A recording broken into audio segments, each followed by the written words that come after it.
akabenje k'emmotoka si ke kabenje kokka n'obutambala kondomu boyi wange Bruno kaba kabenje katya wotambala kondomu ng'oli n'omuwala gw'olabye olunaku lumu. These are the risks. Omuntu okujja okugamba nti nafuna olubuto nga toli aweya. Omuntu okutegeeza nti nazaala saakugamba bugambi. Omuntu okutegeeza nti nalwala naye saakugamba. This is what happens in instant sex. N'abeera live. Kati ebintu ebyo oba obisuubira at the back of your mind. This is why omuwala senga confrontinga nagamba nti ndi lubuto nga wajjamukko ku mpale ne weerabira akapiira otandikirawo omutima okukutegeeza nti yeggwe nawankubadde ng'oyinza okuba si yeggwe naye kiri kikukwata noga Nigeria si kikoze eki. Do you understand? Naye mu mulembe guno, be very careful. You may end up depressed ngolowooza nti nno ekintu kyoliko ojja kukibako for a long time nenga tekijja soboka. Topapazaala muntu omusurprising nga wemukola cakes. Sino simanyi ofuna olubuto osirike omala ojjereeta oyogere abantu bakwatibwa ekisa bakusaasire nnyo. Now these are facts. Bwe weebaka n'omuntu omulundi ogusooka you are equally responsible for whatever happens from pregnancy to diseases. You are equally responsible. Stop this nonsense. Era simanyi yanzaalamu tampa chikite ampa sente za ddagala zokka. Yes, akuwadde ez'eddagala gwe funa ez'emmere kuba you are equally responsible. Oli si bbaawo toli mukyala we. You are equally responsible. Eyo negligence eri wano Uganda. Genda ozaale omwana mu America mu muntu olabe. Genda ozaale omwana mu muntu yenna olabe ajja kuwa support ya mwana. Ebyo byemmere ojja oyina naawe oteekamu effort. Mulekerawo okulowooza nti gwe the only thing you have to do is to open legs. Babi yabagambye gula obwongo gula amagulu carefully. Mwe mugenda ne mulowooza nti anze kasita naafuna mugundi olubuto sente zampebyo genda mu America genda Europe wano abasajja bazaala ensi tennafuna proper system ya politics economics and eki olowooza yafunye eya bino just system za waka tetunafuna. Pretty girl tetunafuna system nga za America za Sweden ate nga ne mu America yennyini you will struggle if you just give birth recklessly. Pills gyeziri zosobola okukozesa other means muve mweno absent backward life gye mukyalimu oyina osalawo ku decision yo omwana omwagala oba nedda omusobola ofunye olubuto instant. Should you keep it or not? N'ebyo byokuba ne garanti nti kubanga gundi. Now what if omuntu gwe weebaka naye ava mu nsi nga tonnazaala mwana oyo okola oti? Olaba okuwaayiriza we kujja ekitegeeza bano abantu abeebaka n'abantu wannaiki aba ne option z'abantu nga basatu. Bw'omufuna asooka nga amuwa visa nti yagenda America amangu ago naye yaani kubanga ono si bbaawo omusanze kiro kimu. Ekitegeeza oyina choice ngezi ez'abasajja where you assess who to give the pregnancy kubanga obeera otya sure nti kuwayo kisoboka nnyo to make someone pregnant kisoboka nnyo. It doesn't require so many rounds or so many times, but still oyina okuba ng'oli risk taker. Ladies and gentlemen, naddala girl child gwagenda okufuna embuto mu bantu olw'okuba gundi mukuno ono kwenjo sinza gwotuuleko wummule kuba kati tendensi eri mu bakazi e Uganda muzaalemu awerera abaana afune emmotoka ebatwala gwobeerawo era obasanga babeera mu kufuuwa sisha bali mu mabaala bali mu ki mu their living life kubanga yatagetinga omuntu alinawo income n'omugamba munaye naawe genda ogatteko kyova olabanga bwe bagoba omwami ku mulimu nga famire yonna ekolapusinga kubanga omuntu abeera omwanga yakola bali abalala bonna ne basawo babiri ba dependents tebaagala bulaza waffe minisita n'ekyalo kyonna village yonna ne yeetuulako kubanga balina cabinet minister ne baleetera muganda waabwe okuba corrupt. Mulikirawo olaba ebintu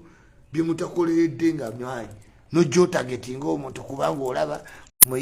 ayina erinnya muyimbi nti kati njagenda neekabyekaabye nfune buli kimu olumala simanyi ngambe ndi mulwadde wa kino. This is an African setting country. You are even a lazy woman. Fenna boolaba bamama baffe babazaddemu buzaazi tebabakolanga ku mbaga ne mutabuliki yakolawo mama wange embaga nowhere. Olabyeko akajanja akali awo ti mama waffe notte emitwalo 8 omulembe guno ogumanyira ssente bannange mugukoze uli abantu bonna ne balekawo emiryango no omuntu emitwalo 8 emitwalo 8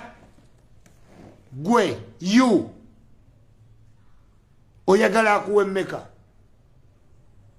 mama olwaki tazikuwadde mbukubanga wankola olubuto sakkola lubuto twekola olubuto kubanga naawe omwana wo mulekerawo okulo abantu bazibu nnyo ku nsi eno abantu bazibu nnyo ddala ku ebyo ebintu by'abaana. Omuntu wamukola olubuto nti omwana wa gundi naye wekituuka nga bagaye nti bannanga ate omwana wange yazaino bera bw'abeera obulungi waabwe waba alina kyalaakinga wuwo bw'abeera oke waabwe bw'aba alina kyalaakinga wuwo ebintu birina oba balanced. Mulekeraawo ako akajanja okutwala ssente sirayitire. Sala Joy nabadde naye ng'annyonnyola awa abantu essente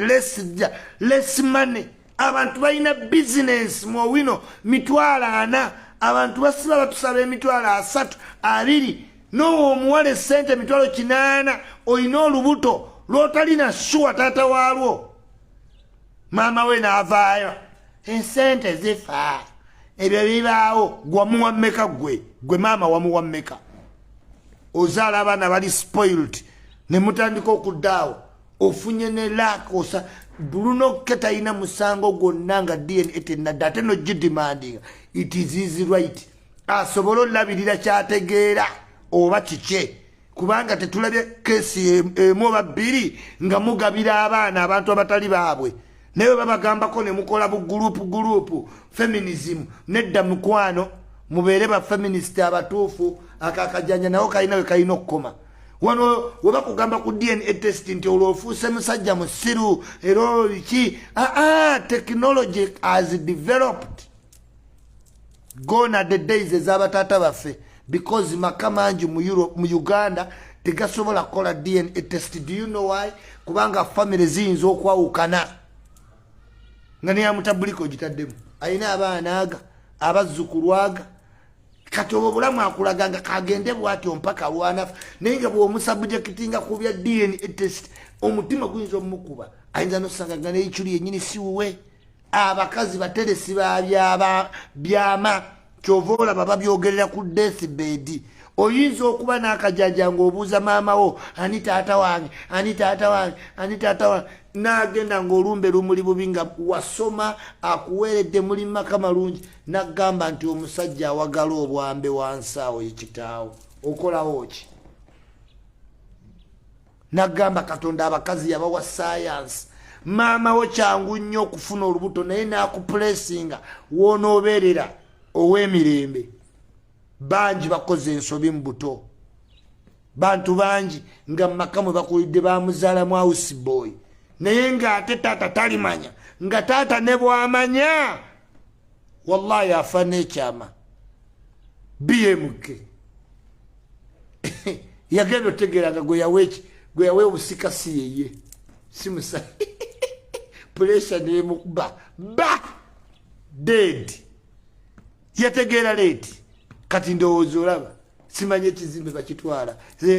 eyatunda siye mutuufu ebyo byonna bijjudde mu maka g'abasajja ba Africa kuba wofunamu ku ssente batambula nze ngamba taata wange ne muka kati wove mukokonjeru nojje mukono mukazi iti chances ze mukozesa imagination okulooza nti omukazi akulinda zaggwawo bonna balina jasobola bateekako makeup kozi balina ebintu bingi bye bakola nabo byennyini bye batya okulaba mu mira so stop pretending mb'olina abakazi basatu nkusaasidde wafuna dda abakutikkiramu emirundi n'emirundi kati olw'okuba toyina ngeri gyoasesinga nti bano abakyala obeebakako nga tokozesa kapiira buli agamba nti abaana babo baba babo solonga azo oyina ability eweerera neerabirira mo especially eriisa kuba abakazi ba Africa balina tendensi mbu abaana aliisa abaana byonna byonna naye abaana abaliisa so solonga azo oliisa kyobola amaka g'abaaji galina abaana bangi solonga azo alina baaji ati basatu baaji ati bamumixinga kubanga satisfaction rate bwozitunuulira otuuka n'oweyalinga out ate ebiseera ebisinga baaji beesiba ku bwana buto temwamulaba ono juze yavaayo atagala ne bu aliya nti no simanyi kye baamukola baamulaga si yaafuga naye ye olw'okuba ayina ssente asobola okugula ali yalowooza yafuga kali kaja ti akato si yakafuga kayinza oba kaleeta dda house maid omukazi yalonda maid ng'olina miki waawaka nga miki asigala waka simuzifane sikiriitiza sizeezo nga yenna nnyini mukazi but walking up to reality in Africa is a difficult thing oli afa n'ava mu nsi nga tayogedde kyama technology has developed tewali kigaana saba DNA mukazi gw'olina so you face the reality oba abaana b'oyina babo ddala oyinza okwesanga ng'oli ku lubugo nga lubaale mubbe naye abo nga fashion expression ne bageza bateekawo etteeka lya DNA mu Uganda ne bamaama bafe bayinza obutasula waka n'owuwo yennyini DNA olowooza lwaki eyombesa abantu mbu wamwebakako kyokka kati omusaba DNA yes nze nzekka yakwebakako ku olwo ye nze nzekka is it possible tosobola okwebaka ku mulala within 2 hours it is possible we met one day what is wrong nze okugamba nfune DNA mbeere sure Bruno K has exonerated himself being a young man navirwako ex-we ate naye teyali mwagalwa we baayina mwana he has turned out the baby in a very different dimension nobody can contest Bruno K being a good dad but single signs of a lousy zirabise ku side endala. It is very okay and we are very appreciative to people who came out to help Vanessa. Rita Kagwa, as always, has done this several times. Bantu banji bazayamba. Webale nyo Vice President, Uganda Blog Association, Diaspora. Veronica Brandy, Miami. Los Angeles webale nnyo mukwano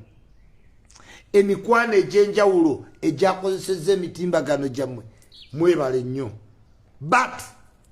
take account muja realizinga nti woba tosobola kujjamu nkoko emu kubiika magi kola nkoko 3 teweetaaga nkoko 10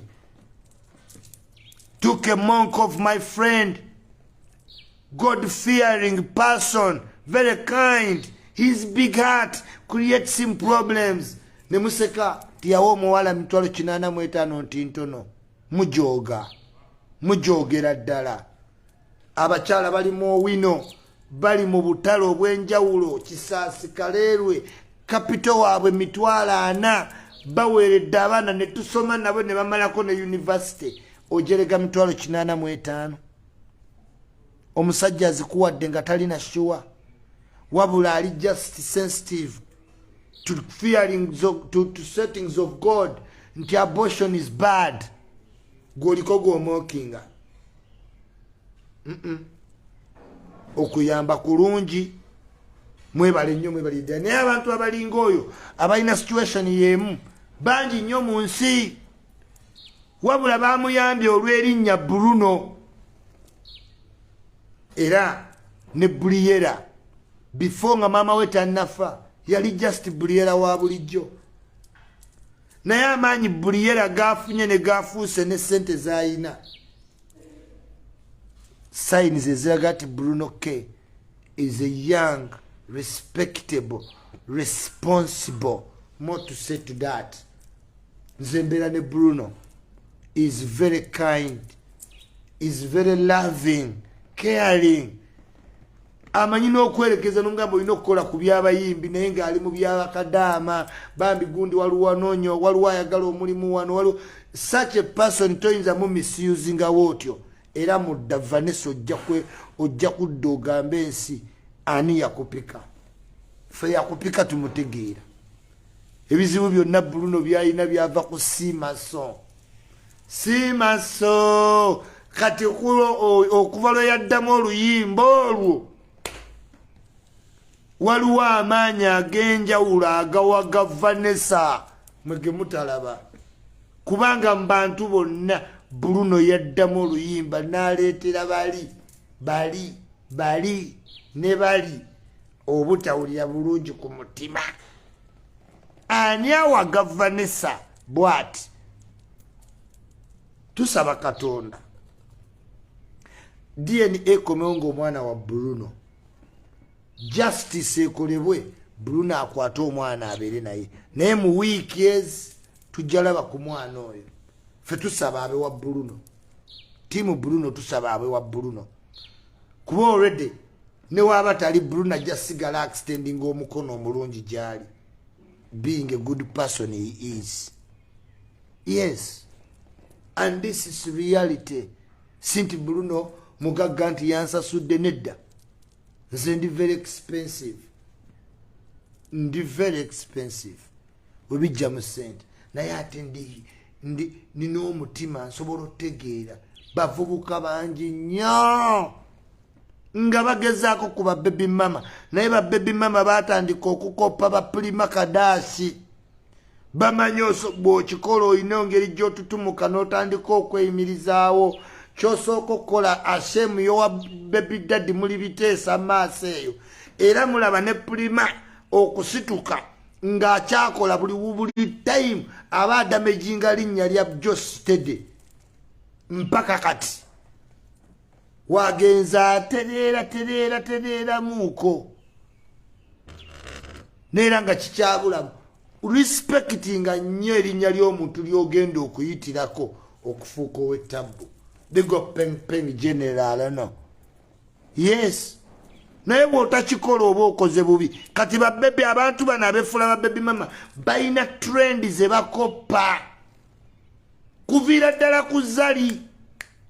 bamukoppa nti olaba Zali waali obulungi yazaala mu Diamond yazaala mu Ssemwanga kati alina Shakibu abaana be bakulu kati bawala bangi abaagala type eyo era yeyo type gy'olaba ekibuli gundi kyakozesezza Pulima Kadashi soko jolonge taata w'abaana oli bitereeza oluvannyuma bajja kuwagira ogenda banga zali avaayo ng'aga prima topo waabe che they must know waliwo anirule mu family ejezimbibwa in the line of zali prima kadashi mubagenderere mugenda laba era abavubuka bangi mugenda sanga ebizibu ebityo omuwala omuzaalemu oba ddala nga wabitegeera kuba nga n'okutegeera obadde tutegedde weekange nga obadde ne kaliyayo ng'agisse ayitidde ku yiyo atte yiyo n'agiyitirako ye n'afuuka ekyakabi n'atandika okwewaana simanyi single parent simanyi weegendereze yes saa omu Ramadan mwebala okusiiba bannayuganda yes mwebalire ddala am I loud and clear yes weekiri nnyo gw'omulenzi beeraawo ng'okimanyi naye n'abakazi kati babala akubala n'agamba ono kubanga gwe wootandika okwesiba ku muntu gwe weebase naye olunaku lumu ng'ate oyina abo obadde weebaka nabo oyina okuba oyina ekigendererwa weewuunye Vanessa n'olikodinga taata wa Bruno taata sezaalawo najja okulaba nodda mu mulikodi Vanessa ayina kyafa era byo byabadde ayagala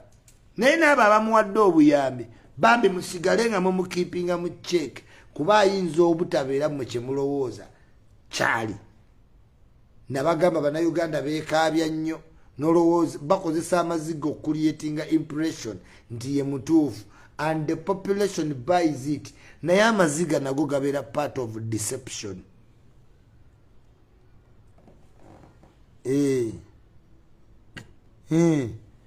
yes you are equally responsible kati gogamba nti omulenzi teyayambala condom naye nawe wali tolaba naawe olaba tayambadde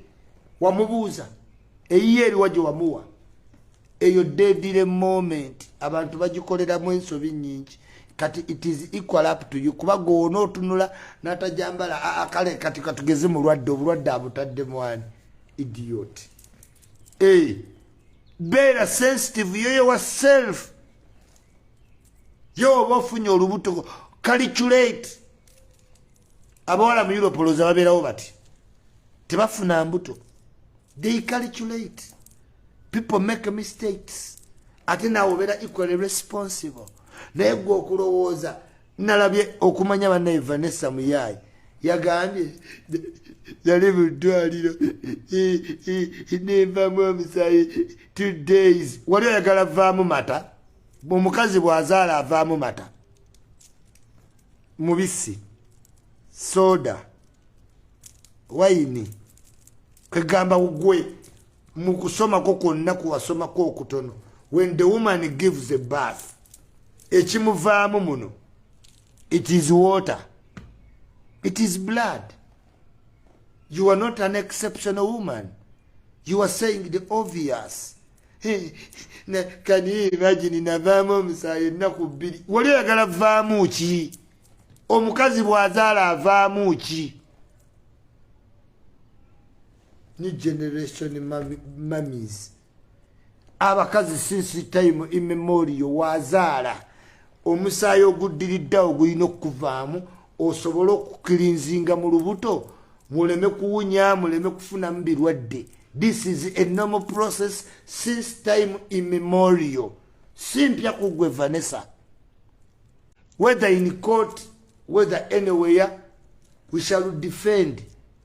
the boy child twatandise n'ekibiina nze ne kaye kirwanirira baana balenzi oluvannyuma lw'otegeera nti omulenzi ye yafuulibwa ddala endogoyi omulenzi yafuulibwa omuntu ekibi ky'oku nsi kuno teri aliwolereza ku mulenzi buli moment egwawo judgment nga zagudde dda nga sente ziyitinganye obuyambi naye bannange katwebuuze bannange abantu abali mu mbeera ng'eya Vanessa bangi ba anthropologist nga tebabayambako wadde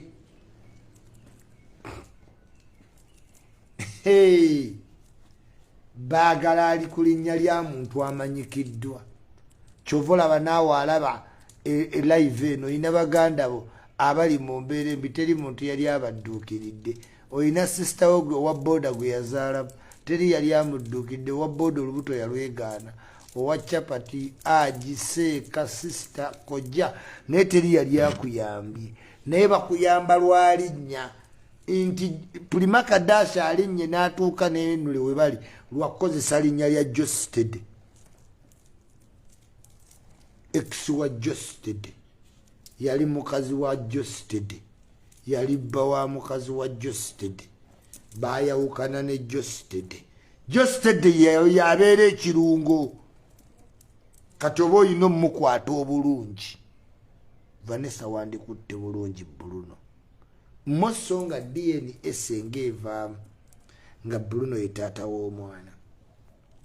onoobeera otya ng'ogende wa taata w'omwana ng'ebyo bye wamukola ne basezaala live alone social media kati bo basaba omwana abe waabwe bamutwale omuwa erinnya sezaala atuulawo gwe walikodinga n'oteeka ku social media